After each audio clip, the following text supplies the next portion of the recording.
What's up, Internet?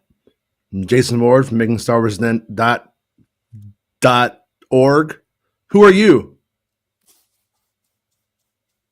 Rob?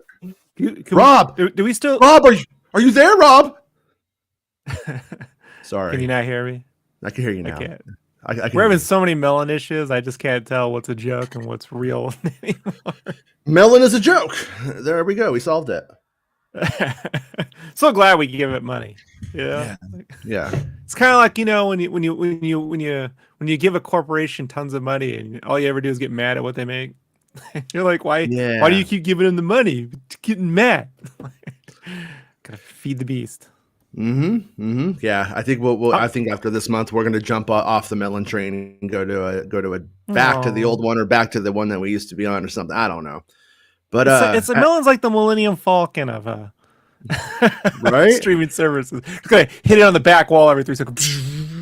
It does things I like, and it does a lot of things I don't like. But how were you liking the last episode of the Book of Boba Fett after sleeping on it a little bit? The last episode of Book of Boba Fett was episode 4. What we've been getting since is fantastic. Fantastic, right? Yeah. Oh yeah.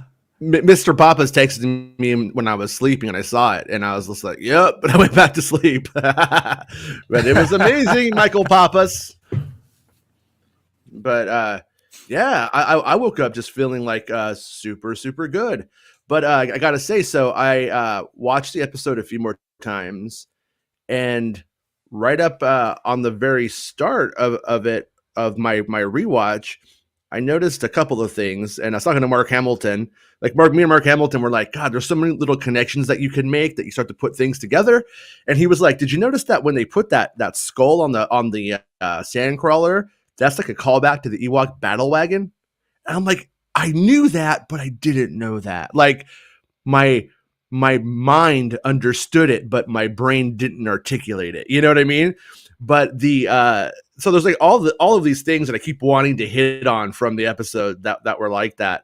And I wanted to do a deep dive again, but I'm kind of like, I feel like we kind of did the deep dive in the sense that this was more thematic than look at the shit in the background all the time for as many member berries as there was. But the one that I was the most enthralled about was what is on the wall in one of those shots.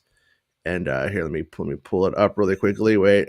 Okay, so I'm gonna go with this one first. And in this particular shot that I'm gonna throw up on the screen right here is Barris Sofie's symbol on the wall right there. Now, I think, and I thought about this for a long time when I saw it, and I was like, what could it mean? I mean, Barris Sofie was a Jedi. She turns on them. She becomes a terrorist. She ends up playing into Ahsoka Tano being banished from the Jedi Order at the manipulation of Tarkin. And which, one little side note, as Ahsoka and Luke are standing there together, I'm like, man, the person who kind of like helped her get kicked out of the Jedi Order, this motherfucker killed in the Death Star. She got to think this guy's cool. But anyways, back to it. So Barris Sofie, what if that was her cell? What if that's where they were holding her? And she knows shit's gonna hit the fan. Like we don't really know what's going on inside Barris Sofie's head on the last days of the Jedi Order. Like she might be having sort of a Sifo-Dyas moment where she knows shit's gonna hit the fan. I gotta go do this. Sifo-Dyas goes and makes a clone army. She's like, I gotta get involved here. I gotta stop everything that's going on. So maybe they put her in this. Maybe this is her holding cell, so to speak. And maybe she busts out, and she's the one who. And Order 66, obviously, she doesn't really want all of her Jedi brother and sisters murdered. I don't think so. Maybe she's the one who saves. She's in the Ahsoka series, right? That's the rumor. So, like, this seems to be more tying together, right? Like, yeah. Like, so if that's all true, then I just hope with the Ahsoka series we're not getting constant. I like flashbacks. I don't like when half the show is a flashback. Like this was the perfect. These last 2 episodes are the perfect amount of flashbacks. Like where you get to when someone's talking or thinking and you see what they're saying, that I like, you know? Yeah. When it's half the show, no. So, like, if Ahsoka's like half Barris Sofie, half Ahsoka, that format ain't gonna work. Imagine a Michael Jackson movie and he's just in that chamber the whole time with Bubbles watching him. Okay. But remember the time. Yeah. But I mean, yeah, but it does appear that Barris Sofie is likely at play here, and after all of the shit that we had last night, she has to be. These are the big things that we've wanted. All of these big things that we wanted have been thrown into this show, and Barris is one of the ones that were like, where is she? You know, people thought she was going to be in Fallen Order. I know that they even were proposing that she was in Fallen Order as the sister, and they pulled her out of it. So what does that mean for her? I mean, it actually could mean a lot of really interesting stuff, in the sense that if this does pan out, if Barris Sofie was imprisoned in a Jedi cell, she busts out, saves Grogu, and then helps him get away, then she isn't she's a very flawed person, but she's not evil, not necessarily, unless Sidious was in her mind going, get me green blood, and she's like, yes master, you know, she was pulling a Dracula and what's that guy, Renfeld or whatever, unless she was having a Renfeld Kylo Renfeld with the Knights of Ren, the Kylo Renfeld. They're all about drinking. It all connects. It all rhymes, Rob. It all rhymes. Well, so does Solani Salona. So we got to be careful. You know, we start hitting with Solani Salonas into films and scripts. And half his audience is like, "What is he talking about? Do the math, bitch." Bitch. Yeah, I threw bitch out last night at our friend Chris. I didn't mean to, but that was funny. Won't do it too often. That was funny. No, we don't do it too often. But yeah, I'm thinking that this is where the show's going, and I think that this may be a huge clue for the Ahsoka series, because if she does play into it, you kind of like, where do you take her? You make her either Barris being an Inquisitor hunting her down, if the show starts, but I got a feeling the Ahsoka series is in parallel time now. I don't think we're going to get flashbacks in the Ahsoka series. I mean, flashbacks. We're getting like we did the last two episodes. I guarantee. I'm not in the Ahsoka series. What I'm trying to say is I don't think she's going to be like 15-year-old Ahsoka for very much, if at all. If they were to go that route, I mean, and there's so much ground to cover and so many plots and plot threads to pull of her sort of in her current timeline. You know what I mean? Like right now with what Ahsoka has going on. And if that character comes in, though, what's great about her is that Ahsoka and her have conflicts. And it's, you know, that they're able to reference the past, and there's able just to be sort of a built-in tension with the characters, but for whatever the reasons are that the show brings Barris into it. So I don't know. I'm a little bit more interested if this idea pans out, if the fact that Barris Sofie's symbol is on the wall there means anything at all, which I think it does. Why else would it be there, right? I mean, unless she just used to tag, and she just like tagged in the Jedi Order the last day she was there, Barris was here. You know, I mean, come on, that doesn't make any sense. So I think this is foreshadowing something going on in that series, and this is the one written and directed by Dave Filoni, and the Ahsoka series is, by the sounds of things, his series more than any of the ones that we've had so far. So, yeah. So, yeah. AJ's like, Jedi Academy series?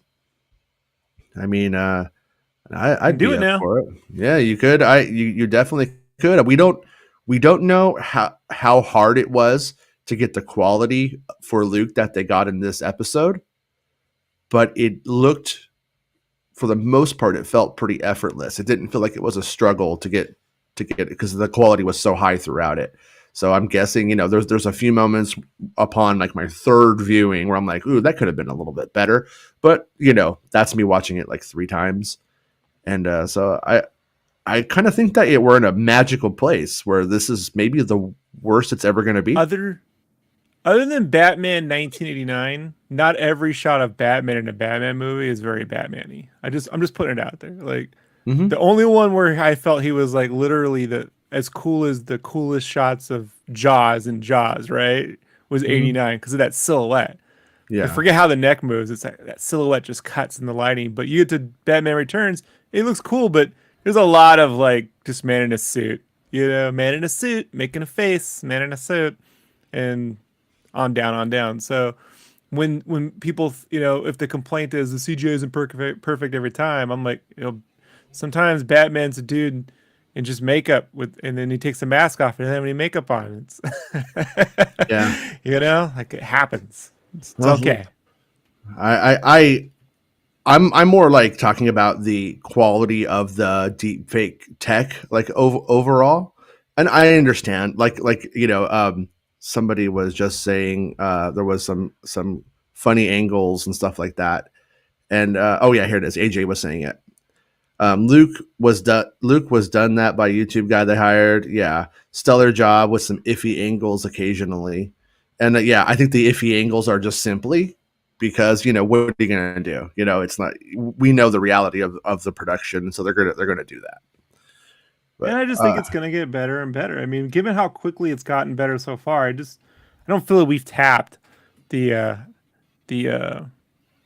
height of this technology, let alone what's like stagecraft is an evolving tech.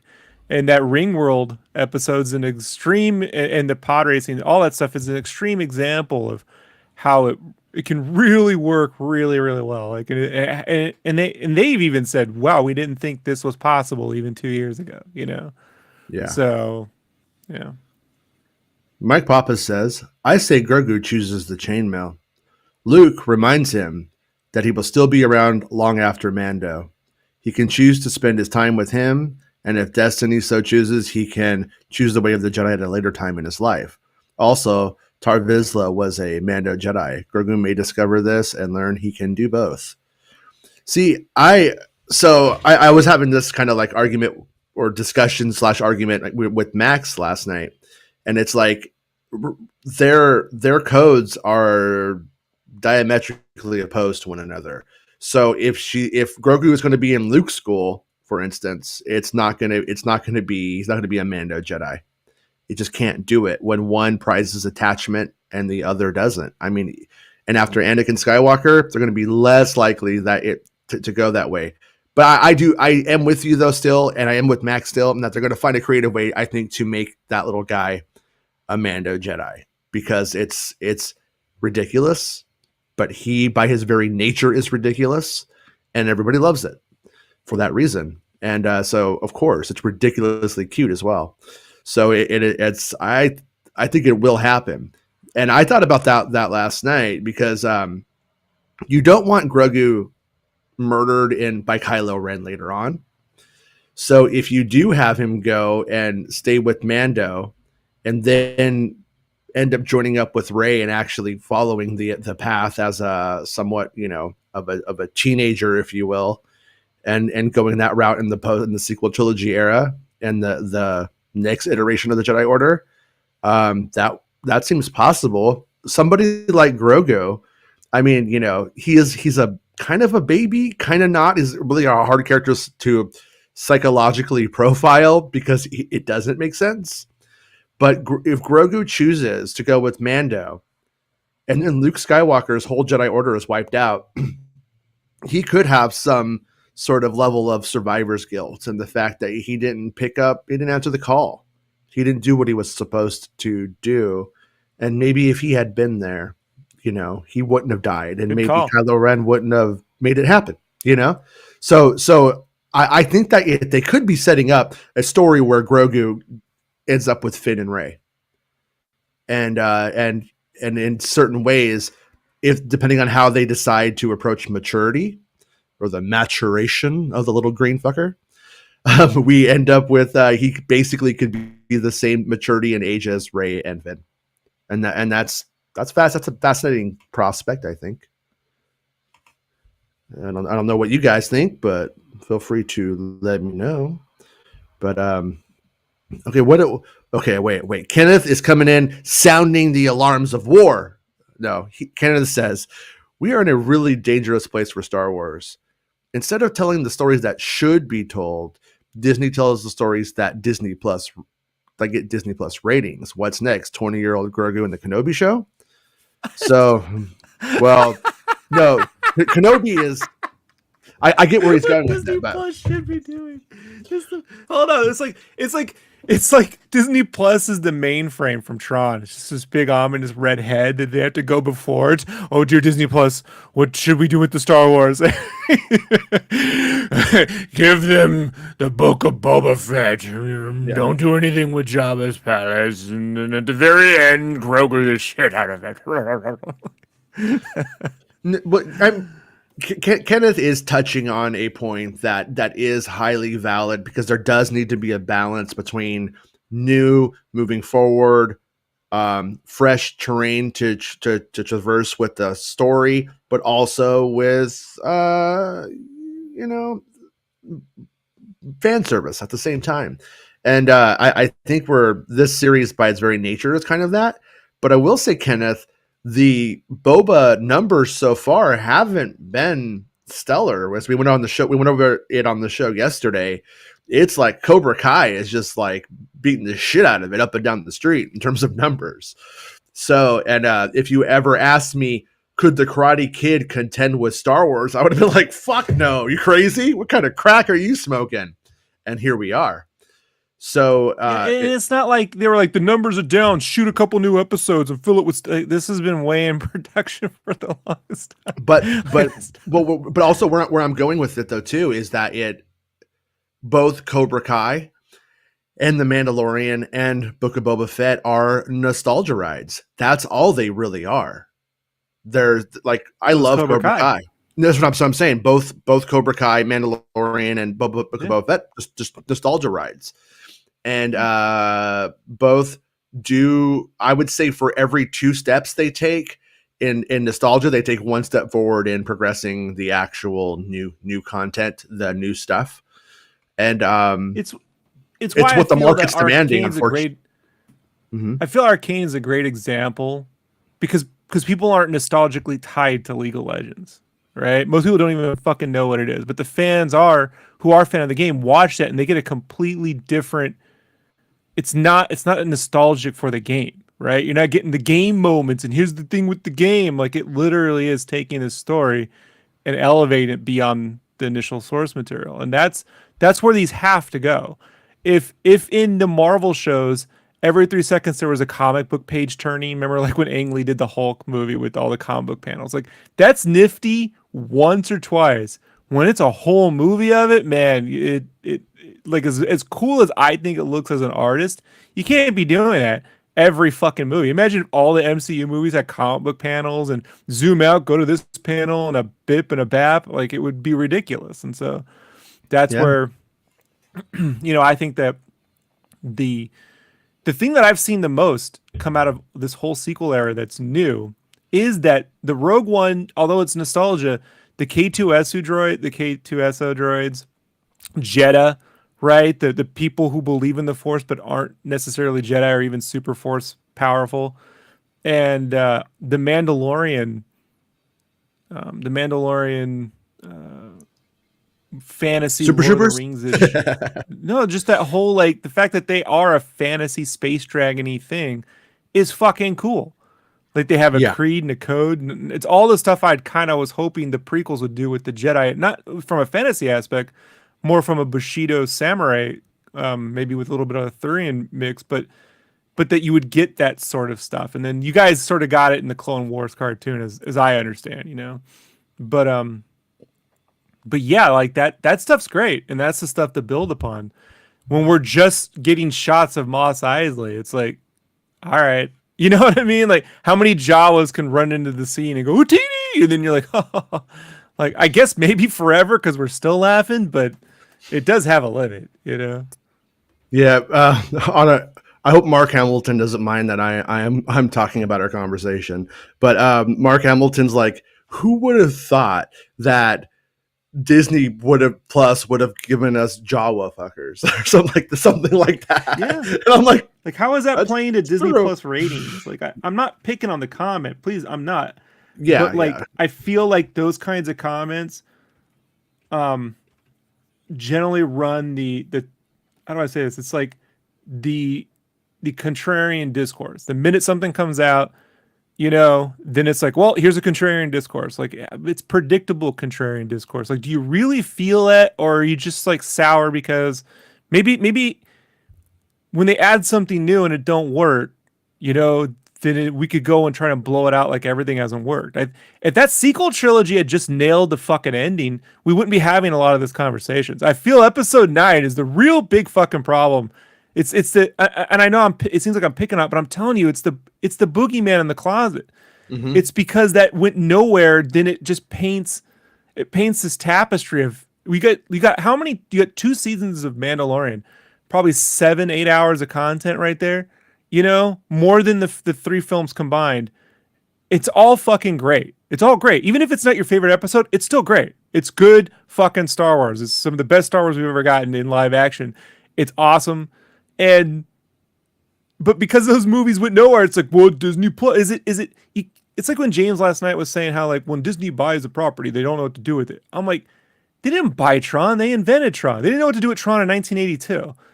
It isn't true. It's Disney isn't one company. Yeah, I think that the thing of when they acquire, let's drop that part from it though, because that part is irrelevant. It's what do they do with what they got.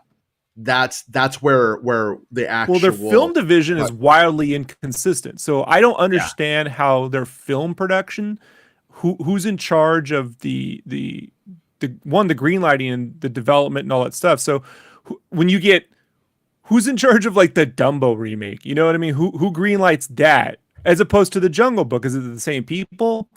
It isn't the people who are in charge of that aren't making the Marvel films, aren't in charge of the Pixar, aren't in charge of the animated films. It's all different divisions.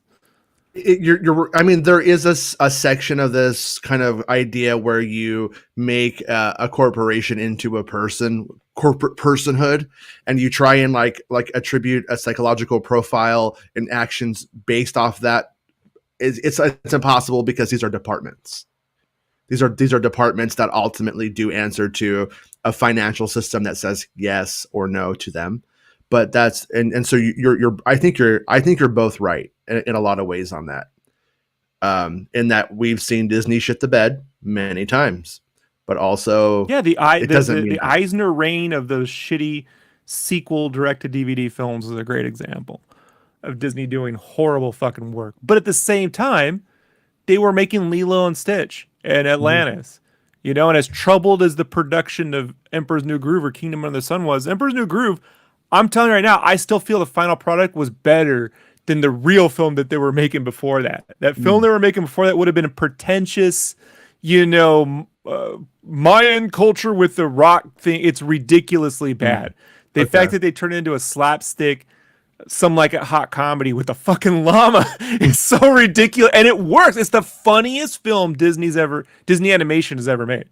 Emperor's New Groove. It's so good, and it's it's close they've ever made to Warner Brothers level, like Looney Tunes jokes and animation. Star Wars Santa. Hello, Santa. You've been around since the 20s. Like, you know what I'm talking about, right? Well, I heard what you're talking about. I think a lot of people put everything under the Disney umbrella. And what you were saying before, what Jason was saying about these are companies, they're departments. Lucasfilm is making the content decisions. Disney's not writing the stories for them. Disney's not, producing these. They're hosting it on their platform, right? So Disney Plus is hosting the content. Lucasfilm is doing this. So when they conflate these together and they keep saying, well, the Disney, I'm like, well, maybe it's Lucasfilm you should be talking about. Yeah. But it's always in the negative is what I'm saying. When you get an Ice Spider episode, right, of The Mandalorian, that's almost like a horror aliens thing, and it's freaking amazing. no one goes, man, that Disney Plus is Disney's killing it. It's only when they don't like it, they go, Disney's ruining it, Kathleen Kennedy. It's like, well, you got to give a coach and a team the wins, man. You got to, as well as the losses. So I was sleeping because I was up until about 4 a.m. after doing the late night show last night and everything. So I haven't got to watch Star Wars Santa's show yet. I'm going to do that when I get to my chores and stuff in a bit. But I want to ask a preview of your show that I haven't got to watch yet. Did you love it or did you love it? I loved it. Yeah. So, very, very good. And I saw, I think Lacey did a review where she said it gave you a hug and then it smacked you in the face and then it gave you another hug. It was up and down where you're like, wow, this is super exciting. Oh, isn't that cute? Oh, I can't believe this happened. Oh no, what's happening next? So it was everything, and I thought it executed. And I've heard this kind of commentary going on today as well, like. This is the Star Wars show. This is the Star Wars. It's like, it's kind of gone past being the Book of Boba Fett or being, the Mandalorian. This is the Star Wars. It doesn't really matter what the title of the show is. That was my thinking last night. I was kind of trying to convey it in the chat. I don't know if I did a good enough job, but I'm like, you know what? I think if we as fans drop the expectations based off of what the premise of the show is supposed to be and look at this as one very large Star Wars show that is as focused as this show is right now, where we just kind of jump all over the place all the time. It's kind of essentially what they're doing. It's like, I don't think they're going to stick to anything. They haven't so far. Actually, when you really get down to it, they have not stuck to whatever like the idea of the premise of any of this stuff has been. They just go wherever their little hearts want, and in the big picture, it's probably fine. But in this instance, like going through as I was getting into the Boba Fett story, I don't even remember it right now. Like the dynamics of the show, the buzz of a really great Luke Skywalker. I don't care what Boba's problems are right now. I don't remember. It's the furthest thing from my mind, and it's both good and bad. I'm mostly good, but they're gonna have to learn from that, Like, Well, one would hope they would. I can envision it coming together though. Like a majority of the season was about Boba Fett and the Tuskens and his kind of transition from being a bounty hunter to something else. What is that something else? And then, and I don't know that they've defined that well. So I'm fair on the criticism there. What is the something else? He's not a bounty hunter anymore, and he's obviously not the big mob boss. He wants to be, maybe, but it's really, I don't know that they've executed that extremely well. But I think what we're setting up here for who is going to be on Boba's side, right? The Tuskens are going to be on Boba's side. Now Cad Bane done put the folks in Freetown on Boba's side. Like they were like, this ain't our fight. Now it is. Yeah. And so the Freetown folks are going to be on his side with Tuskens. They and I think then of course the Mod Gang and Din and so forth. But so I think when we see the who's on Boba's side, like those early episodes, kind of laid the groundwork for understanding. Well, why are the Tuskens fighting him all of a sudden? That doesn't make any sense. Well, now it does. Right. Well, you know what I found kind of funny, and this is just like more nitpicking, is Din has to go on a super secret mission with like all to find his cult, his people, and he has to like do the stuff to get the info when he's already at the location where they are. And then, but Luke Skywalker, he just gets on Yelp or Google Maps and types it in and just like goes right there.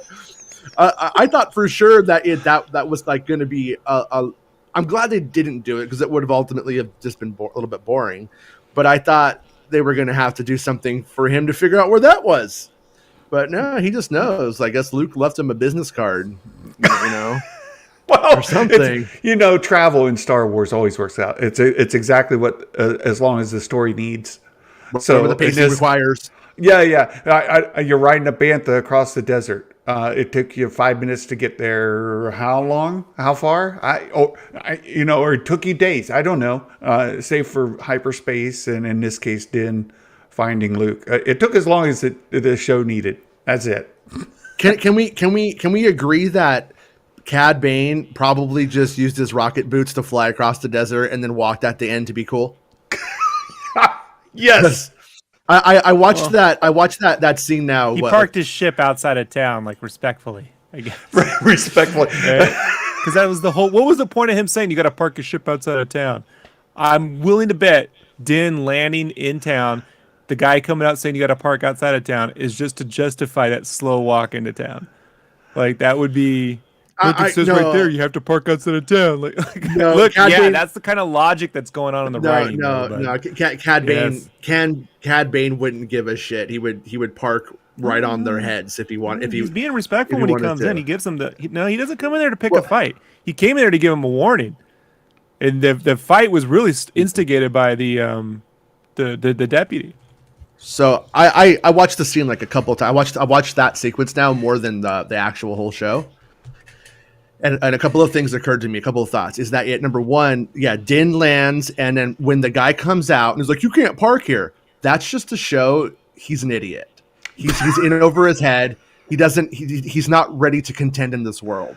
And then but when later on, when you have him walking out in the desert, there were 2 ways they could have done it. 3 ways, really. He could have landed. They could have done the scene again, and then Cad would have just killed him. That doesn't work, though. The other way is you have him walk as they did, which is what the choice they took. The other way is Cobb walks back into the bar, and in there is Cad Bane sitting there. But in doing so, we end up in a close proximity Greedo Han moment where if you get shot, you're definitely probably dead. And you don't get that really cool intro. So I think that was ultimately like why they did it that way personally. But I think it's both. I mean, you get to make the guy look like a douche because you're going to kill him anyway. Yeah. But I'm telling you, it's to explain the basic. It's expositional logic of like where they all park their where are all their ships? Why don't they just get there all outside of town in a parking lot across from from Smell Segundo, right outside of Freetown? There's this parking garage, and they'll run you down if you don't fucking. Well, it's very Western tropey too, though. Like the guys ride into town on their horses. Oh, you can't leave your horses tied up there. You got to go put them in your stables out back. And they're like, it all fits those Western tropes. It was kind of giving a nod, like you can't leave your horse there. You can't leave your vehicle there. Hey, Santa, when you go to the big Santa convention with all the space Santas and the Santas from the different religions, because I know it's a busy. The people think there's one Santa. There's multi Santa. Do you have to park all the reindeer in a special area? Like, do you have to remember like I park next to the Jack Frost section, right? Indeed, there is a staging area for the Santas. Yes, that's true. We have to leave all of our vehicles up in one area. Yeah. Are there Christmas droids like the ones that build the Jedi Temple that just scoop up the reindeer poop when they're all in that big facility? There was a funny comment on my Discord earlier about how those droids, they just work. They don't need breaks, and they just get the job done. I said, just like the elves at the North Pole, right? They just work, they get the job, and they don't need breaks. They just keep working. That's Santa Bezos over here. Says props to Jason says props to Max Rebo for dodging another deadly explosion. Blue Boy be fireproof. So gotta say, I don't think he was there when I watched it again, and in my opinion, I think that Garza Fwip just got her dress blown up because essentially you see the droid, it has the bomb in its hand and it walks to the door and it's like it's telling the Pikes, you're forgetting your whatever it's called, and the droid is right there, and then we see the blast come out the door. So I think like it's not as bad as it would have been had the droid not picked it up and taken the bomb outside. So I wouldn't be surprised if we end up with them hurt. And the people, I'm sure people inside did die, but I think she's alive. Get modifications, right? She gets modifications. They all get modifications, right? And she's on now. I can flash prance. I would watch it, but hey man, she's working hard for the money, bro. You know, you better treat her right. But yeah. So let me ask you guys this other question. Based off of how just beautiful Luke looked, I mean, Luke was just, I mean, it's amazing how good it is, and I gotta say, this episode kind of is not ruining, but it's hurting Rogue One. It's hurting Episode 9. It's hurting Hope for me. Should they, could they, and would they ever start redoing? Would they ever special edition moments with Tarkin? Would they ever special edition Leia's Hope moment? Would they ever special edition Luke and Leia training in Episode 9 and upgrade it to make it better? Or in the Disney structure as it stands with disparate content or filmmakers making different content, does it just stay the way it is? Because right now, when I went back and I looked at like how far we've come, I looked at the Rogue One Tarkin a little bit, I looked at Leia, and I'm just a little bit like, man, this hurts a little bit more now. I think it's on the table. Look, they've already gone back to Mando episodes, and I saw. I didn't go back and look, but I heard that the Vespa scene, the chase scene from this season of Boba Fett was changed afterwards. That they've tightened that up. They've taken a couple seconds out of that, the pacing of it. So okay. I do think it's absolutely on the table and in the cards that we will get these tweaks along the way, and maybe it'll be heralded, maybe it won't. Will it be a special edition like Lucas always did? I don't know, but I think someday you'll watch it and go, wait, that looks a lot better than it used to. Right. Because with casting Andor on the horizon, there is a very good chance that we could see characters like Krennic returning and by proxy Tarkin. So we may actually see Tarkin potentially in the Andor series at some point, and he's going to look way better than he ever looked in the feature film from 2016 at this point. Well, and from what I understand with the deepfake stuff is the more they do, the more the computer learns. The more the computer learns, the better it looks. Like it's a kind of snowball effect, to put it in Santa terms. Pretty soon you got a full-grown snowman. This guy. Did that just for Rob. But yeah, anyway, I think how much footage Santa hits me with 3 yellow snowballs, and you just hear that and that hammerhead run. black satin. After how long will they have enough footage to use the computer assets to put Luke Skywalker into anything? Yeah, without needing Mark Hamill there, you just need a voice actor. And this was another topic I've seen come up, and it's something that I think is going to be very real. I think, what was it, last summer, like a year and a half ago, Mark Hamill sold his likeness, permission, like the license to use his likeness. Well, what if they get that for Harrison, and they get that from Carrie's estate, and could we be getting original trilogy era? Like back, right after Empire, let's say they wanted to do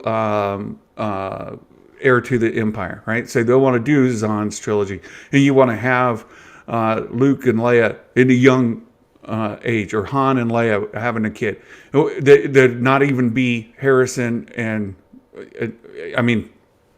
or the original actors. They're just using the computer assets. And yeah, it's kind of crazy.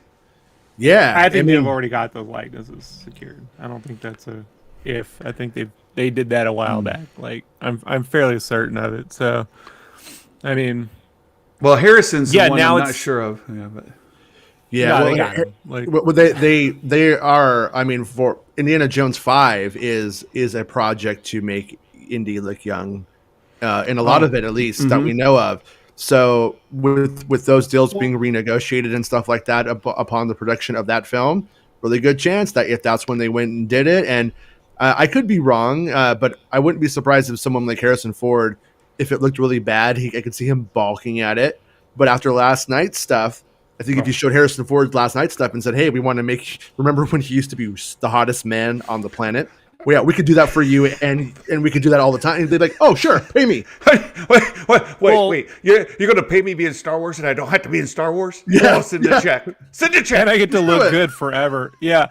Look, what sold me on this the day I realized that they've already got all the rights was when Jason and I were talking not too long ago about that quote Iger said, or who said it, about like Harrison Ford will always be Indiana Jones. Mm-hmm. You know? And I'm like, well, that's how you do it. You know, like Right. the technology is now there where it's like he will always be Indiana Jones. Like that's it. Yeah. Fait complete. There will never be another visual like that, you know? Like, yeah.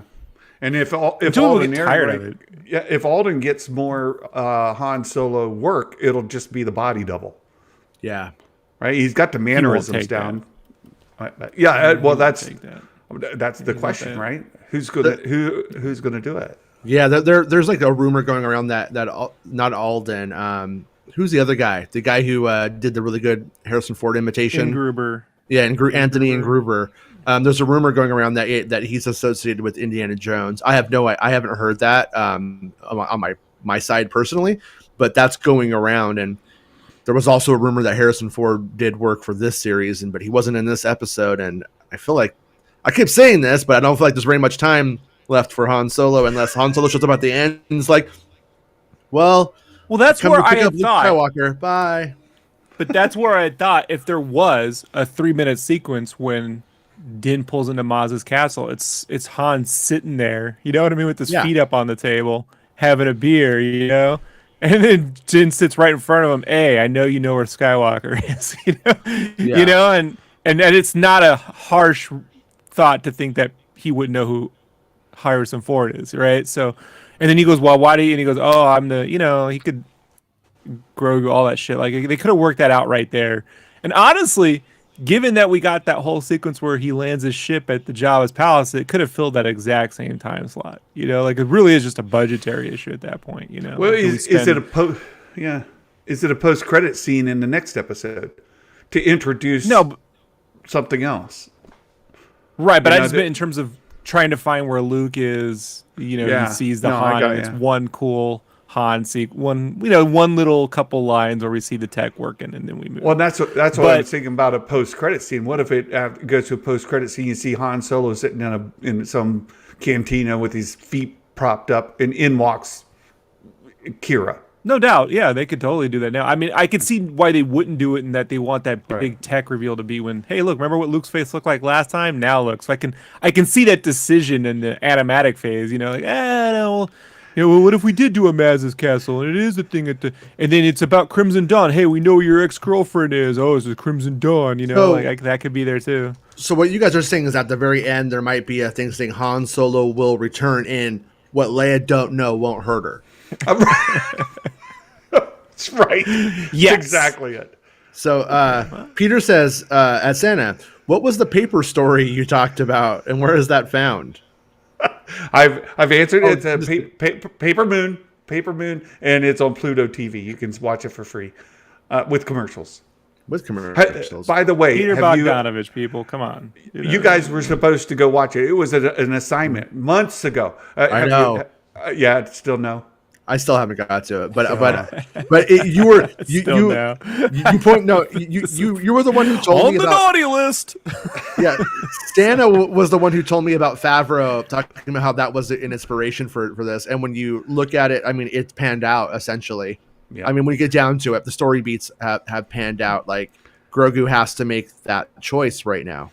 And that is the choice. And we also have the canon where Ben Solo is Luke's first student in his Jedi Academy, and they said right in the episode, they said, "Oh, look, you can stay here. You can be his first student." And you're like, "Well, I know the answer.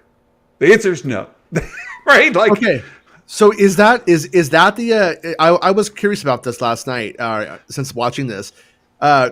Is there a couple of things? Is there a quote canon version of who Luke's first student is? Yes. Because right now it's Grogu and he looks like he's going to quit, and then we got Leia and then looks like she quits, but Ben doesn't join up until he's like much older, right? He's like he's in 10. his teens. 10? Yeah. Okay, I thought he's like like 10. Okay. Yeah. And Luke starts taking him around on little adventures. So what does Luke do for the next 5 years? Right? Well, there's rumors that there's a scene with Ben Solo in it. So are they credible? Not to make you throw shade on anybody, but does it seem like they're credible rumors to you? Okay. As credible as Takadana, Maz's castle, as credible as that. But I just don't know that. I don't know that making all me of hungry. it. Gotta make a run for the border. You know, like It's just love it. Yes, it is canon. And there's no merchandising here. There's no Taco Donna commercials with Taco Bell. Like what the biggest fucking waste of energy. Like to that point, Ron. Like in the last episode when Din gets headbutted, you hear dong. You're like, how are they not putting that in a commercial? How's that not in a commercial? Like dong, run for the border. Every time, every time he hits his head on something, dong, right? Right. Boba Fett, right? Oh, I remembered. I need a space chalupa. You know, like goddamn right you do. You know, little Grogu with this little cinnamon twisty bites. Like, you want to see it. But in the comics, Ben is Luke's first student. It's a current comic run, and it is canon. Remember when it's in the comics and it don't count. Yeah, right. Remember right now we had Masa Mita destroying Yoda's lightsaber in a fire, right, in the comic books, and then now here we have. Obviously all they will probably do is if you read the comics, they'll come up with some other explanation. Oh, Yoda built a lightsaber on Dagobah. And then those people are satiated. But right now, those comics, boy, do they not seem very important or very honored by the larger on-screen opportunities, I will say. Yeah, Mark has a good theory about it that would have been good. Oh shoot, what's a term? Capitalism Spanish shilling for Pluto TV commercials. It would have been good for the Empire to kind of use as propaganda. That's the word I wanted. Empire propaganda to have a mock-up hilt of Yoda's and to burn it publicly so that people see this power they have. They don't really have it, but they did a little mock-up one there for show. Yeah. And I mean, they could do an idea like that. They could also do an idea that this little sucker is like 800 years old. And if he probably lost a lot of them, and maybe he makes them all the same. If you just make them like where they always look the same, through the hundreds of years, it can't be the same one from when he was 700 or, what I mean, all those adventures. Yeah. It's like the Men in Black where they open the closet and there's like 20 suits there. They're all exactly the same. Yeah, right? Yoda just opens the drawer. There's like 20 lightsabers there. They're all exactly. To be fair, they stole that from Cronenberg's The Fly. He's a little. When Gina Davis walks in, he has all the same clothes. So just saying. Yeah. Or the Apple guy who wears the black shirt every day. That kind of Joe. It makes. I guess you can do that. But I will say, but at the start of this series, we got Black Chrysanthemum, and he's just completely none of that happened as far as the show is concerned. They don't even nods how you been, old friend. They don't even do that. They're just like nah we don't care. And so I think it's right now at this moment it's pretty evident that if it's on screen, oh boy, will it be honored. Like Clone Wars, because I don't want to paint a picture where they just go around dishonoring anything to do whatever they want. In terms of like Clone Wars and that kind of stuff, like I could not have had as a Clone Wars fan a better night than I had last night. I mean, since 2008, I've wondered, like, does this kid survive? Does she go on to meet up with Luke later on? Then she gets kicked out of the Jedi Order, and I'm like, oh, Ahsoka's totally going to be with Luke. It's going to be a thing. But then they do that, whoa, what happened? She leaves the Jedi Order kind of story. And then, so, but they happened last night. Essentially, I had Luke and her, and they're having a conversation. Oh, but this is my other little, I got to critique everything moment. Grogu's been there for like 60 minutes. He's throwing the kid around, making the kid do all kinds of crazy shit. The kid's just like, dude, I don't know. I was a baby 5 minutes ago. Calm down. And then Luke looks with Ahsoka, and he's like, sometimes I don't know if his heart's in it. What do you mean sometimes you don't know? He's been there for 10 minutes. Like the line was so kind, and then she's like, you're just like your dad.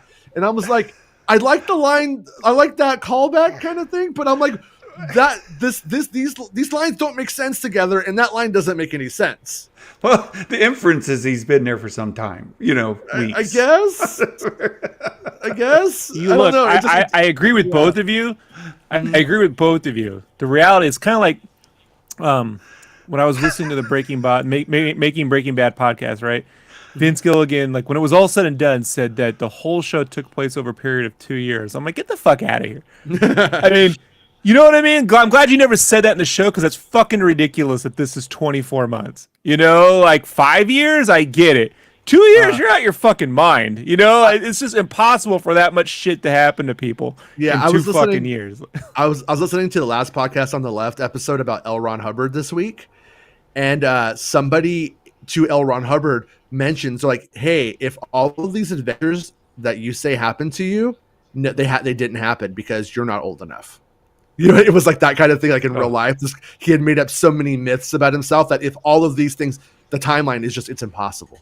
And that's what, when we come to fiction, just like L. Ron Hubbard's life, you end up running into this place where you're like, okay, what do you know? It doesn't Star really Wars sense. defense, though, of what they're doing would be, well, Luke did get trained on Dagobah for like 2 weeks. Right. Jason's always been adamant against. But as a shit writer, I feel like it's okay for me to say, what if he just said, I hope his heart's in it? Oh, it's fixed. I mean, one little thing. B level. We put hope in a lot of episodes now. Jason. Yeah, and the time they should have, they didn't. The one time hope ember berries, and it'd be clickbait everywhere. Can't do that. Sorry. George, you quit. George, get out. You quit. Maybe if he had said, I have the will. He doesn't have the wills to do it. George, in 1986, you could have done this in 1986. Instead, you were doing Howard the Duck. You crazy son of a bitch. Or he could have been like, I think he's filled with Mando chlorians. Yeah. That makes sense. I kill myself. I'm just hoping Willow does CGI Billy Barty. I'm just hoping for that now. But that's me. Oh my.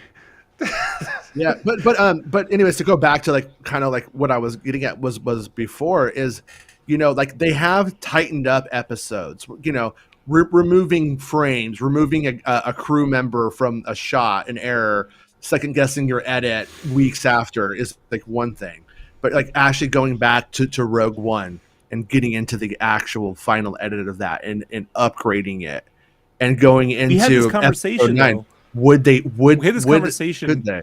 Mm-hmm. Well, we had this conversation, I want to say like 2 or 3 months ago. Okay. And I was saying how, like, hey, you think they'll just go back and update these episodes? Like, this would be, the because we were talking about when it was the deepfake episode when they hired the deepfake guy. I'm pretty certain. And I was like, do you think this will be like Mando episode 2 version 3.1, right? We've updated. Yeah. And I think at the time you felt like, no, they're letting it sit there. That's what they haven't done it. I think with the TV show stuff and the streaming stuff, certainly. Sure. The question is like, I mean, there's no way to do it on a DVD other than when you put the DVD in, it updates like a game. But we're very close to that, I guess. Like, I think if the budgets if they can work that into the budget of the show, or they intend to do it so well, like with Rogue One or the Andor series, I could see if they build a better Tarkin. But that problem though is those film things were done at film level rendering, and I don't think these are like 4K. I mean, they say it's 4K, but it could be like just an up-res or a post convert or something. But that's a good point. But the question is like, if it's TV level rendering, you know what I mean, or streaming level rendering, and it gets plugged into a cinematic film with grading and all that other stuff, I don't know. You know what I mean? If that'll work. But the TV stuff, I think absolutely. It's the easier thing to do. Mm-hmm. At this point right now, I would be okay with them doing it though, because this so far at its worst has been better than what they've been able to pull off. Especially the Rise of Skywalker, right? I mean, that really, like, that specific sequence. Yeah, I mean, for the love of God, fix it. It looks like Carrie looks like art as opposed to an actual person. It literally looks like a Battlefront like cutscene. I mean, really, of all the things I've seen where people say it looks like a video game, no, that looks like a video game. PlayStation 6 level, but yeah. Well, I mean, a video game cutscene, not real time. Yeah, right. I'm talking about like a video game cutscene. Right. Yeah, but I it's been hard, honestly, today to almost to focus. I got a love buzz going with Star Wars right now, where I'm just like wow, they did it. I was talking to Mark earlier, Mark Hamilton, and I was just like, I remember there was this moment when I was around probably 16 or 17 years old, and I saw Mark Hamill and Carrie Fisher, and they looked for the first time older to me. They still looked great, but to me at the time, they didn't look like they were 20 years old.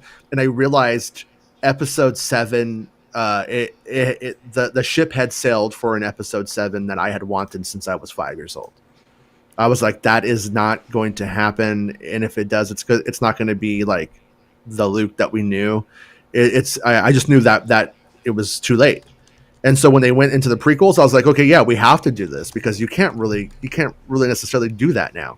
And then when we got to our last trilogy of Skywalker Saga, I was like, yeah, this is what you have to do because Mark Hamill is in his 60s now. What do you expect?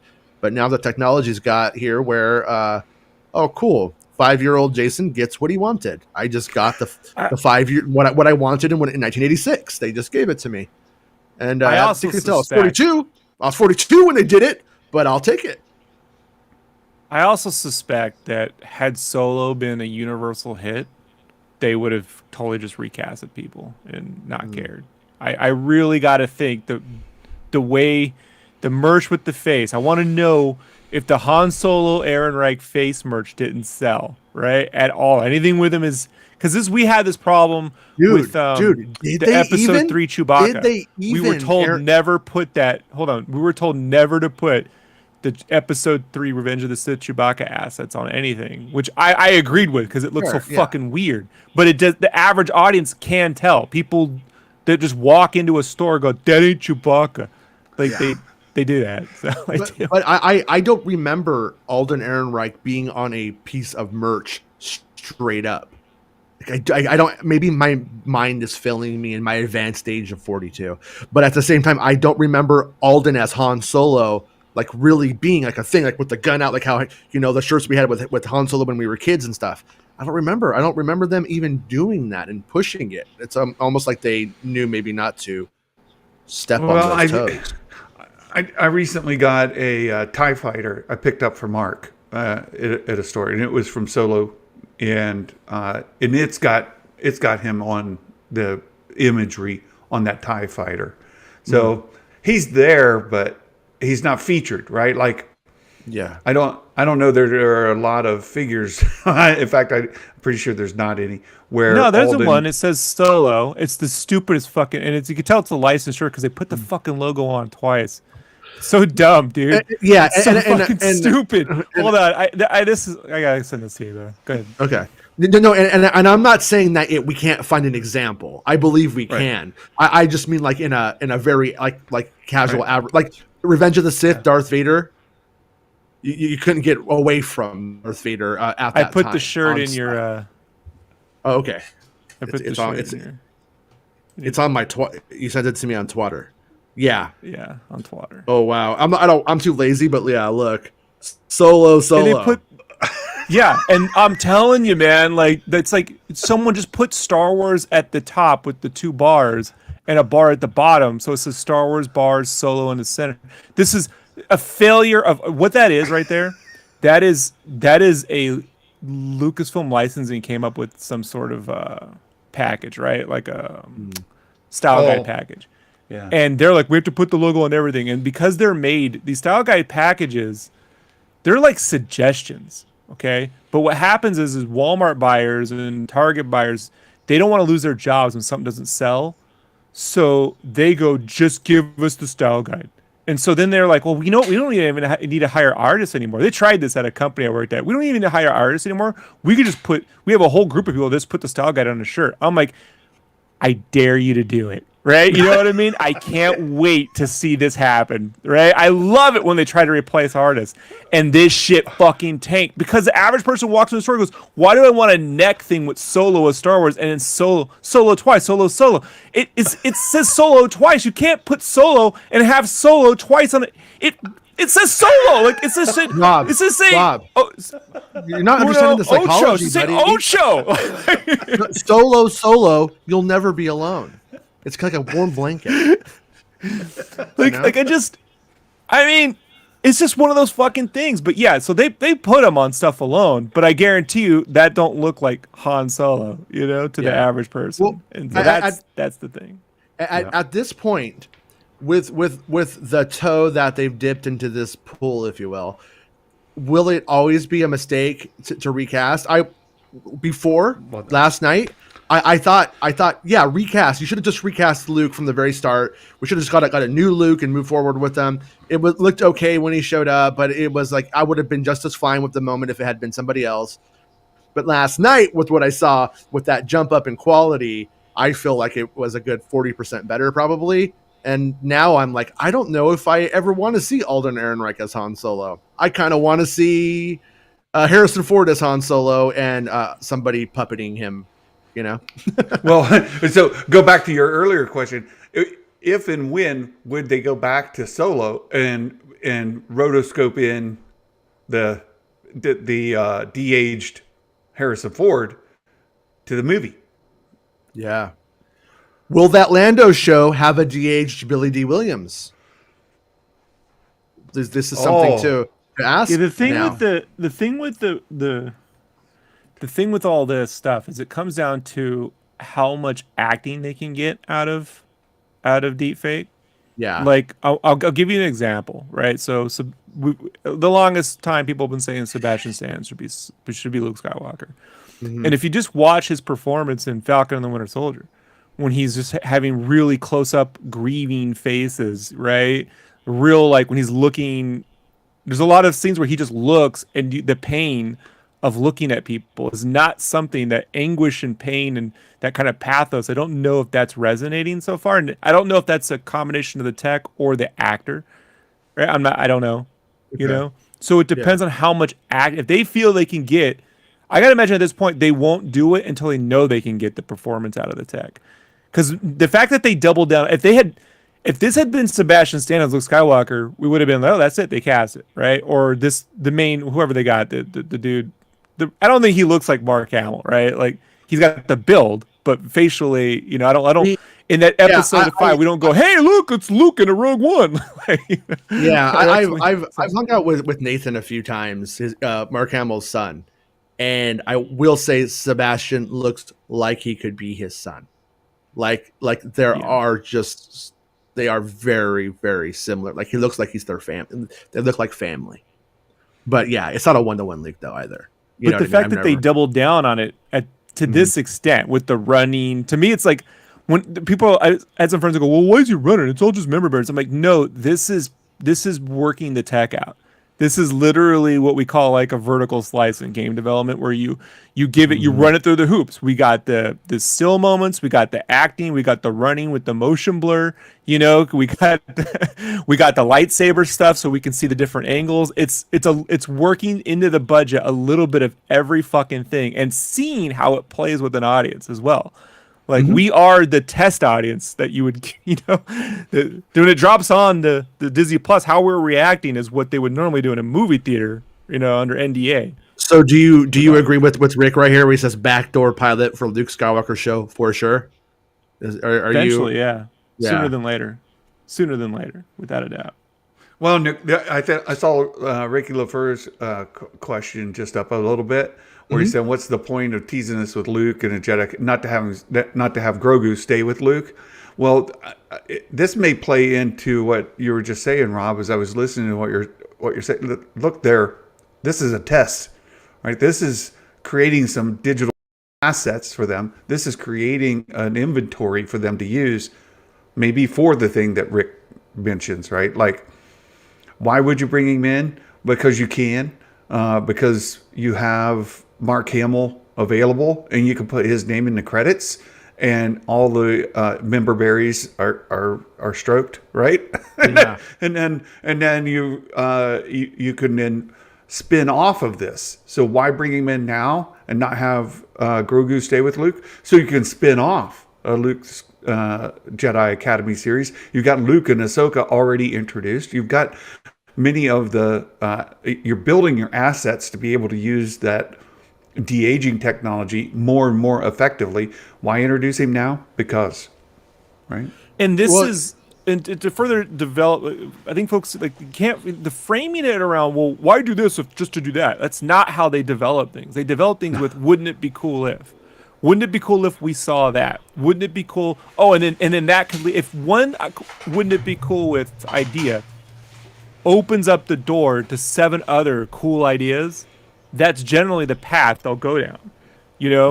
The real question is, why didn't they use this tech? And I gotta imagine it's gotta be coming if they make a season 2. Well, this is how you can do all the de-aging on clones, and you know what I mean? You could have a whole clone Jango army of clones running around, or young Boba Fett with, Daniel Logan if he takes the helmet off, kind of shit, right? But like, they don't. If you never want to be like, well, we can't do this because since Grogu doesn't stay, then we can't do it. Like that. That's not how things are developed. If he rejects it, what happens then? Well, if he rejects it, then he goes to the Mandalore thing, and then that means, what if he did what you said, Jason? Since he rejected the call, he has survivor's guilt. Like that opens up way more interesting character opportunities, and just he was a badass. He was a little Harry Potter of the Jedi school, and he was the best ever. And they had to save him and let everyone else die, and that's why he didn't show up in any of the sequel films, because he was. So yeah, it's not how it works. Phoenix says, I still need that convo that Luke and Ahsoka had about Anakin, and Luke telling Ahsoka that Anakin turned to the light in the end. I gotta say, I got a feeling that we didn't get that because Ahsoka's going to have that on her own. With the fact that we know that Hayden Christensen is going to be in the Ahsoka series, so that's going to happen, and I think we'll be able to infer that what the conversation was based off of that, maybe. Yeah, and I don't think this was the place for that story. Sorry, Ahsoka and Force Ghost Anakin is happening. That's happening. Yeah, I think so too, and it does open up the door for Force Ghost Anakin to have stuff with Luke, moments with Luke in the future if they should decide to go that way, which I think they definitely will, as it goes on, because everybody was so disappointed with Episode 9 giving us the voices of all of those Jedi and it being Anakin's kind of family, if you will, that kicks off the whole thing. And then we just hear his voice and then not following through on that. So if you ask me, the people who were listening, and I know Dave Filoni, for as great as he is and for as weird as he can be at times with this stuff, he does listen though. He does pay attention to what people are saying. I don't think he's ever let that go, and that's in a strong way why we're getting such good stuff for fans right now. Also, why we're necessarily not getting into new places that are really huge. They're really predictable places that we've wanted it to go. But what I love about it is eventually that runs out. Eventually, all of the stuff that we had from the not other films, like, and all of those check boxes of wishes are done. They have nowhere to go but new place. So if this is cleaning house and getting us to that next level where they go somewhere new with all of those things having happened, then I'm pretty excited about it. Yeah, I 100% agree with you. This is getting it out the way. Yeah. And if rumors are true that Mando's only going to be 3 seasons, and they don't change their minds and make it go, 15 seasons or whatever, right? Yeah. If they only go 3 seasons and Grogu comes back to Din in season 3, then at some point you've got another whole story open to tell down the road. And people have been asking the question, like, okay, and I'll throw this out there: might we get a post Rise of Skywalker where Rey runs into Grogu somewhere? Because they already threw it down in this episode, right? You're going to live many generations beyond this dude, right? Like Dan. You're a Highlander, dude. You're a Highlander. Yeah. You're going to be around forever. So we could absolutely throw some Grogu in with Rey down the road. Anything. Rey becomes a Grogu groupie. It gets weird. Right. Right. Yeah. Right. I mean, you could see Grogu maybe training Rey, or Rey working with Grogu. Anything like that. Yeah. Yeah. This is why when you come up with names, you got to run it by your friends to see if they say some stupid shit like Grogu groupie, and you go, well, yeah, just hit me up, you guys. Just hit me up, Favreau. I'll make fun of all your shit. That's how, honestly, anytime you come up with an idea for a shirt, especially humor, you have to run it through a group of assholes like myself in a room. Yeah. Well, here's all the ways you're gonna get punched at school for wearing that fucking shirt. Yeah, it's true. It's true. But yeah, so I want to ask you, Santa. I don't know how long you have today. You're welcome. I hope you stay the whole time, but I don't know how long you have today. But what do you think is going to happen next time?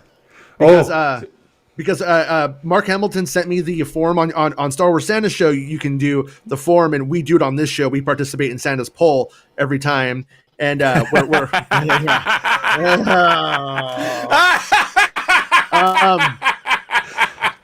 you're welcome, Meg. You're welcome, Meg. His predictions Google sheet thing.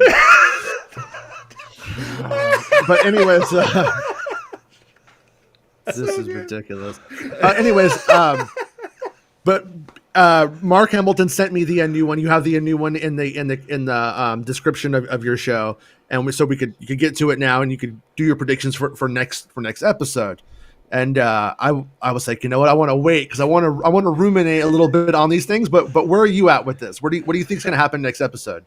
So I think that we're going to end up with the Tuscans coming in to save the day at the end, right? So I think that it much like you get the ghost armies where Aragon goes off and he goes on his side quest and he spends time with the ghost armies. He redeems those and all of that, makes them from being this scary group of tormentors to his fellow friends. I think we're going to get the same thing. We're going to end up at some sort of crisis point, and the surviving Tuscan lady, she's been out spending time going from tribe to tribe, telling them the stories of Boba Fett.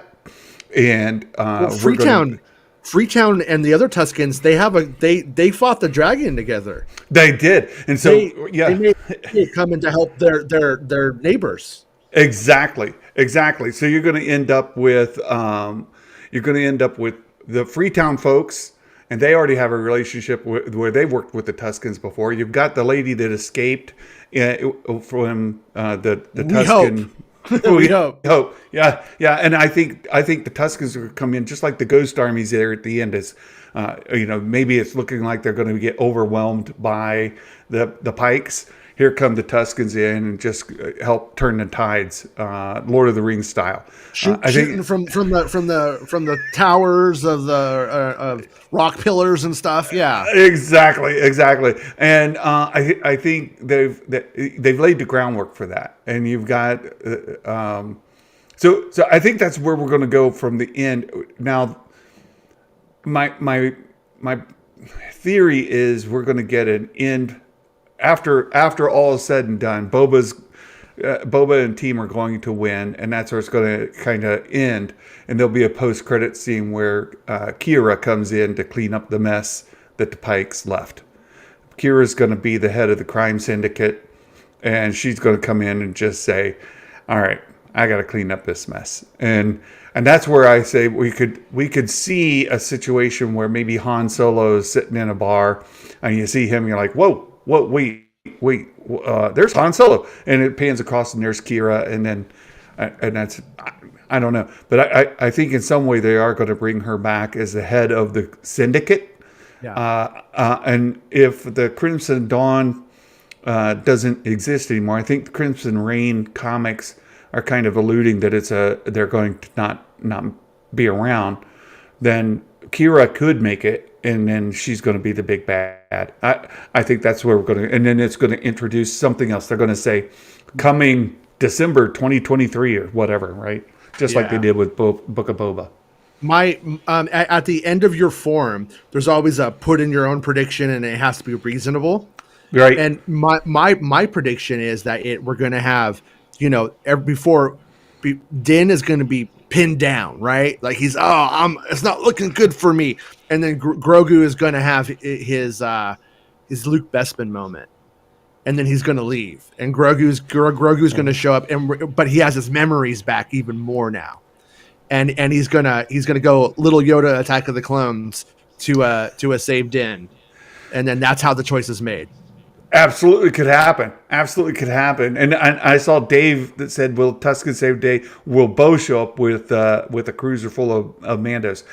That's possible. We could get Bo with Mandos, but I don't think they've kind of laid much groundwork for that. They did for the Tuskens. Like, what was the whole purpose of the first 4 episodes, if not for the Tuskens to come back in as the Ghost Army, right? Like, it just seems logical to me, and I do think that Grogu is going to pick to return back to Din, and we could end up.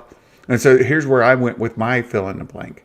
Mm-hmm. Luke actually involved in the fight because he shows up because Grogu's made his choice. He wants to go back, so Luke shows up, and there's a full out battle going on, and he has to intervene, not because he heard a call for help, but rather he was, happened upon it. Right. Yeah. And maybe that would explain why the actor who plays Luke was in the X-wing costume for that one stuff. Maybe they were already like doing that stuff, and Luke is going to have to be in his X-wing to fly Grogu there, potentially. Yep. But I don't want, what I don't want is I don't want Luke to show up and just wipe everybody out, and we have the end of season 2 again, like where Luke just, okay, well, here's Luke, everything's okay now. Like the Superman thing is okay if it was a Luke show. If it's a Luke show and he's Superman's all day long, great. But when it's other people's show, you can't have Luke showing up Supermaning. Is my vibe. But yeah, and I do agree with you about the Tusken thing wholeheartedly. I almost feel like it was almost decided. I could see a situation where early on they decided, yeah, he earns the respect of the Tuskens, and in the end battle, he thinks all is lost, and then the Tuskens jump out, and you're like, whoa, oh, I love that, yeah, let's do it. And then the writing process, they go down that Tusken rabbit hole way more than they had intended. And it takes up way more real estate in the show than they had anticipated. And they're like, well, that's it. That's what we did. And I think you might be onto it. Yeah. How about you, Rob? Do you got any predictions right now that are on the tip of your tongue? I think about logic and responsibility. Mm-hmm. And I throw it all out the window with whatever they're doing, man. Like, yeah. and this is me being a little mean, but I think he's earned it a little bit. Is if Robert Rodriguez is directing the next episode, don't expect a ton of story. I'm just gonna be honest with you. Just expect. But he didn't write it. It'll be the story in which it'll. I hear you, but you also write to some strengths. You understand what I'm saying? Like if you're picking episodes you're gonna do, and I know I want the big. I know I want the Rancor showing up, and I'm gonna be at the Rancor at the end. He's gonna use the toys that he chose to kind of play with, right? So Tusken showing up, I get it. They're in the first episode. Rancor showing up, I get it. They're in that one with Danny Trejo, so gonna have the Trejo bit. But in terms of just like, I want Trejo to fight with them too. Yeah. So like, I just assumed that maybe the Rancor thing doesn't work, and that's when Luke has to, sort of steps in kind of shit, right? Like, yeah, I don't know. It is interesting to see Luke come back to Tatooine and try to help make it better. That's the only reason why I give any of it sort of story validity is like, yeah, this is your hometown. It would be nice if Luke, I just thought about it. You think there's a scene where Luke shows up and says hi to Fixer and Cammy? What's up, losers? Hey. Oh, still doing the same old shit from 10 years ago? Well, have a good one. I'm going to meet Mara Jade. You ever heard of her? My friend Will Morgan, he has a channel called Meta Egg, but he is on to a vibe for going back to Tolkien again and The Hobbit.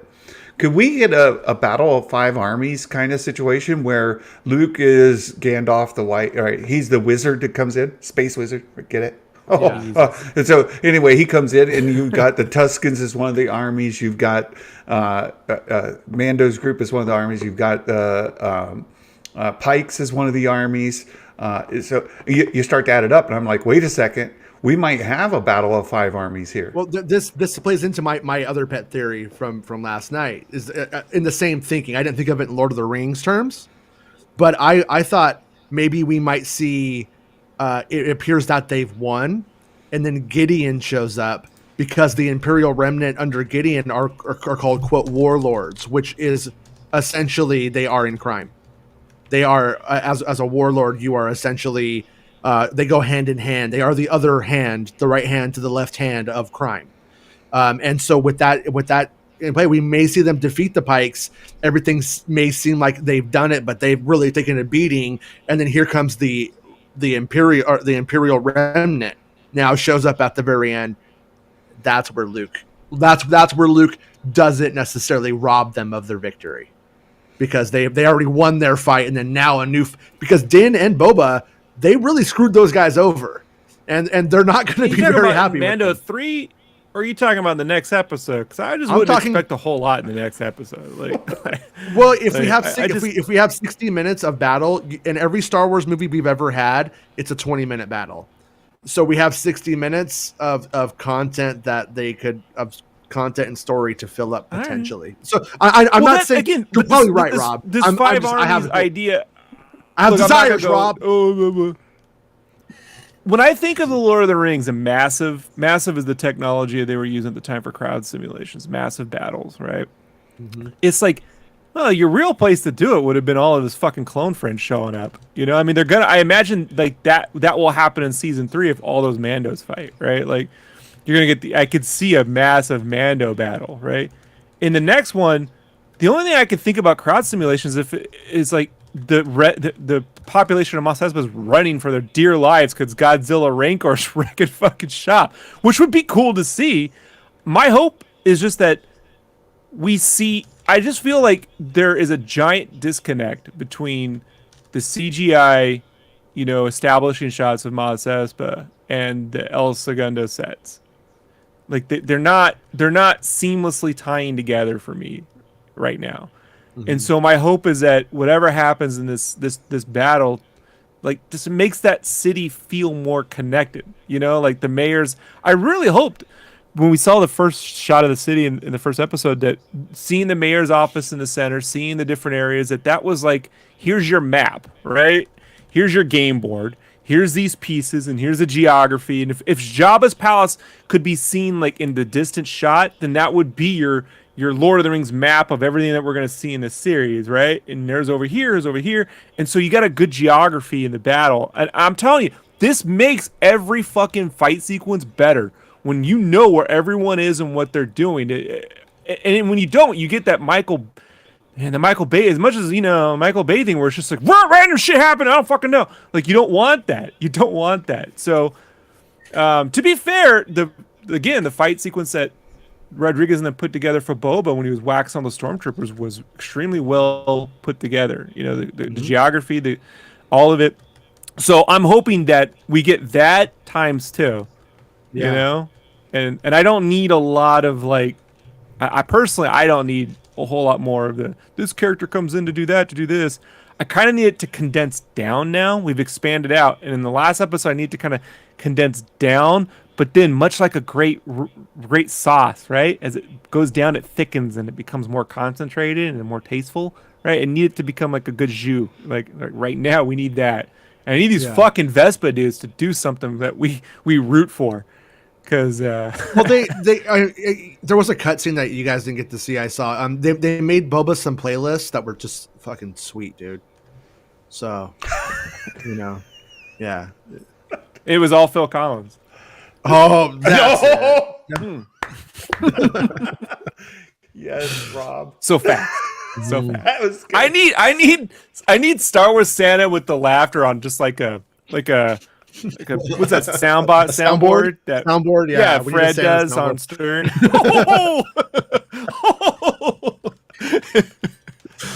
Oh man. Yeah.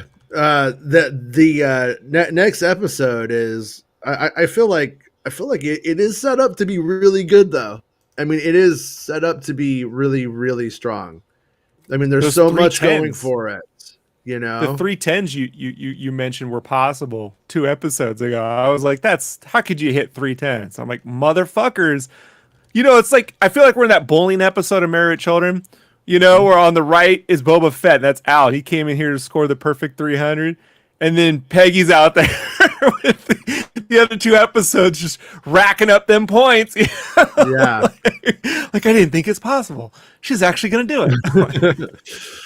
Yeah, I don't know, because I mean, yeah, Boba needs a really great moment though, and I guess maybe that Rancor riding the Rancor thing maybe is the really great moment, maybe, Yep.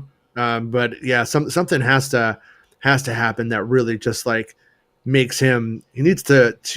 I hope he gets a chance to like shine in the end here, or bring it all together in some way, but. Right now, it does seem like there's a lot more interesting things going on, and I don't really like. I don't think Tamora Morrison has done a bad job overall. I think he's actually done a great job. Like his job itself has been good. The things that I've disagreed with, I think, have been sort of out of his power. But with that said, with how little they've used Boba. I almost want to go. Will they use Rex and Cody like in a big way? Because if they're like, if this is what they're doing with Tamara Morrison and that, yeah, I don't see that stuff like really happening in this series at all. But I don't know, you guys. I just really want him to want Boba like in his own show to get redeemed. Is what I'm trying to say. If that makes sense. Well, the Rancor scene has the potential to do that. And people rallying behind him, right? It's the Return of the King kind of thing, right? Yeah. I go back to Lord of the Rings. Will's really got me thinking about it. Will Morgan. He's really got me thinking about it. With the mithril, we saw the chainmail, and with the, the mithril that the dwarves gave to the Hobbit, right? So you get...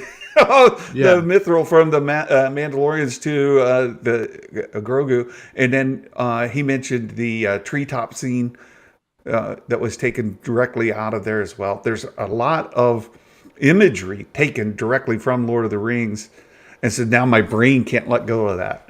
Yeah, I also my third or fourth whatever pet theory I keep having here in my brain is that they mentioned the old Mandalore, the original Jedi Mandalore guy, that guy.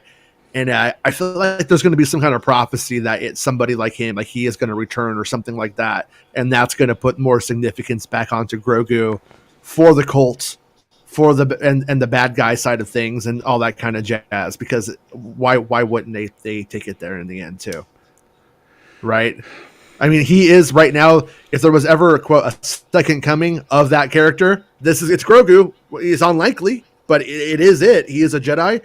He's a foundling. Whether Luke accepts him as a foundling or not, Din certainly sees him as such, and so would the armorer and the other Mandos, I think. So I think there's something to that too. So I think that's a thread they're going to pull. Well, and setting up Jabba's palace to be the refuge for the Mandalorians, I think there's something to that as well. So my question is: this last episode going to be movie length or under 60 minutes? I feel like it's going to be in the 60-minute vicinity. So I'm going to say like the 45 minutes to an hour range is what I think is a very realistic expectation. It being like 2 hours or something like that, they would just make it an extra episode. They would have just gone with the 8-episode count, I think, in the production. That's my guess. And Mike, I could absolutely play Rex. I just need one of those helmets, play the old man Rex. Yeah, we need to get you one of those indoor helmets. Yeah. We need to get you the indoor helmet, but instead of that like brown part that goes on your head, that's like where the red Santa cap goes. Oh, it comes out. Yes. Yeah. We should make that. Replace the white. Replace the white on my Santa hat with that. The only one I've got right here is my classic one. Like that's a kind of a. I've got this one, but you get the idea. That feels very. I know it's really silly to say somebody puts on a Santa Claus hat that feels really Christmassy, but that's a really Christmassy Santa. Oh yeah, like the ones that you should get don't really. Yeah. This one here is great. I love it. I've got a whole medieval kind of shirt and vest that go with it, and it looks fantastic when the whole look is put together. It's great. Yeah. God, I want you in that outfit. I want to take you to a Renaissance fair. Put a few beers in you, get into a few fights with Santa. I mean, that's what I got. That's what I want to do. I went to my first Renaissance fair this last summer, and it was awesome. And I was afraid to wear my Santa like this stuff. I was afraid to wear. I was like, I might look dorky. And I was like, oh no. This is. I should have worn it. I totally should have worn it. Yeah, in high you should school, be watching Hawkeye, my friend. Right? You have gotten over your fear of Renaissance fairs. A girlfriend in high school worked at the Queen Mary, and every now and then when the Queen Mary was having slow business, they would put her like in a cart and push her out into like the parks in the area, and they would make her sell stuff for the Queen Mary. It's what they used to do. But if there was a Renaissance fair, they would put her out there too. And so I would just go out there and hang out with her all day, and like a Renaissance fair with my girlfriend in her like work clothes, me in street clothes, and then a bunch of people and random weird things. But I can tell you that they would definitely love a Santa Claus there, without a doubt. They'd be like, "Come on, Santa, you're one of us now." I could drink for free all day. Yeah, I think so. And a couple of those like weird ladies who give the old Santa the look at the mall. But it would be more fun because they would be dressed like wenches and stuff. Oh no! Santa promised the marriage therapist never again. I made a mistake of telling you guys some of those stories. I made a mistake of telling you is exactly with the theme of this show. Yeah, pretty much. Yeah, that's the new show title. I made a mistake in telling you ... Oh my goodness. Well, I think we're gonna call it a show today because I think we hit on it. I'm still a little tired from last night, to be honest with you, but I'm super happy and I want to go re-energize when my kids get out of school today. They haven't seen it yet. So as soon as they get out of school, we're doing it. We're Jason, going right into. You made the Wall of Fame today. So congratulations on your predictions. Yes, you tied me, so you get on the list. Wait. Without, I don't want to make you work too hard here, but what did I get right? I don't really remember now. What did I get right? That's fantastic. Yeah. So I've got it right here. And Rob helped me. Rob helped me. Right? Boba, You helped me, Rob. Yeah, you got a flashback scene correct, right? Okay. So you got that one. I think we saw the Slave One when Din Djarin came in. You just saw like the base of it. It looked like the base of the Slave One. So we gave Boba and Fennec recruited more muscle. They sent Din out to recruit Cobb Vanth. Yeah. And I gave you credit. I don't know if they get the credit for that one. Hey, I got it right. War broke out with the Pikes. We consider the bombing an official act of war. So that was war broke out. Boba and Fennec go off world. You said no, and they did not. You said Boba would not ride a Rancor. You were correct on there. You said no Bosk. That was correct. You guessed, well, we all kind of knew Luke and Grogu, so you got those points. You said no Maz, so that you got that point. No Kira, you got that point. Cad Bane, you said yes, you got that point. No Han Solo, you got that, and no Crimson Dawn mention. You did not get the bonus point. Malakili did not return. Yeah. God, Favreau, Filoni, Rodriguez, you guys are slacking. You could have beat me with the bonus point, but no. I wanted a scene where Luke looks over and he's like, Malakili, stop eating that chicken. You're supposed to be learning the Force. You're Force sensitive. You were the chosen one. Because it turns out he's the new chosen one. But those guys, they're not brave enough. Well, yeah, I also want to say that back in like episode 1 or 2, maybe even 3, I was saying how like, this whole like going to war shit.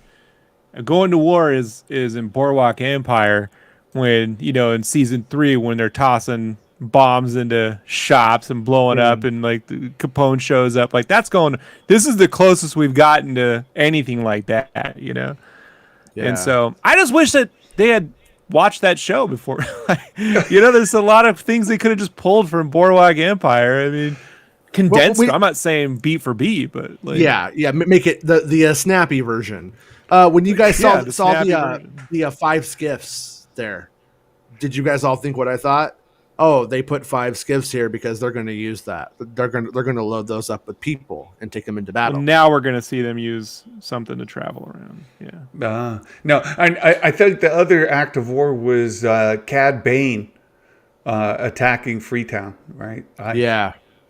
Now, they weren't going to be involved, and now they are. So you instigated war with Freetown. They're coming, right? Because Cad Bane...